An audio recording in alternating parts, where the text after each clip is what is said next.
Hi guys, welcome back to my channel. Friends, बहुत दिन से ब्लॉग नहीं आ रहा था तो आप लोग सोच रहे होंगे क्या हुआ। पर दोस्त तबीयत थोड़ा ठीक नहीं था और सर्दी जुकाम बुखार भी थोड़ा हो गया था। मौसम बदलते बदलते ये सब हो गया। और दोस्तों अभी मैं आया हूँ, मेरे काऊ शेड आया था देखने के लिए, तो उसके बैक साइड में खड़ा हूँ। आप देख सकते हैं कितना सुंदर नज़ारा है। तो दोस्तों आज ब्लॉग तो थोड़ा सैड होगा क्योंकि तबीयत सही नहीं है। और दोस्तों चलिए मैं दिखाता हूँ, थोड़ा काऊ शेड दिखाता हूँ हमारे गायों को। चलिए देखिए दोस्तों, वहाँ पे बड़ी गाय खड़ी है जो दिख रहा है आप लोगों को। दोस्तों इसका प्रॉब्लम है, ये अभी कंसीव नहीं कर पा रही है और फिर भी हम लोगों ने उसको रखा हुआ है 1.5-2 सालों से ऐसे ही।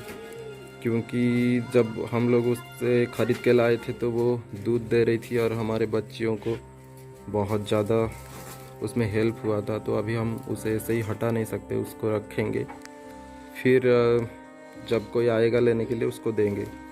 और यहाँ पे देखिए दोस्तों, ये जो हमारे अभी जो दूध दे रही ये गाय, ये तो इसका भी तबीयत थोड़ा सही नहीं था, इसको डायरिया हो गया था, अब भी थोड़ा सही है। और ये देखिए क्यूट सी बच्ची खड़ी है यहाँ पे। और फ्रेंड्स एक सीक्रेट आप लोगों को बता दूं कि मैं ये सब छोड़ के मेरा फिर से वही पुराना ट्रैक पे अब चलने वाला हूँ। मतलब कोई प्राइवेट नौकरी करने वाला हूँ। और क्योंकि दोस्तों इसको छोड़ने का मतलब ये नहीं है कि प्यार कम हो जाएगा, प्यार वैसा का वैसा ही रहेगा। और अगर पापा और भैया चाहेंगे तो वो लोग रखेंगे, अगर हटाना चाहेंगे तो हटाएंगे। क्योंकि यहाँ पे दोस्तों एक बड़ी दिक्कत है, यहाँ पे जो वेटेरियन रहते हैं ना हमारे लोकल में, वो लोग कोई ध्यान नहीं देते हैं या ठीक टाइम पे पहुँचने नहीं पहुँच रहे हैं, तो हमें दिक्कत हो जाती है इन लोग को जब बीमारी होती है। तो दोस्तों आप लोग हमें सपोर्ट कीजिए और डिसअपॉइंटेड मत होइए, क्योंकि हम बाहर जाएंगे तो आप लोग को, कोई शहर जाएंगे तो आप लोग को ट्रैवल ब्लॉग देखने के लिए मिलेगा हमारे चैनल पे।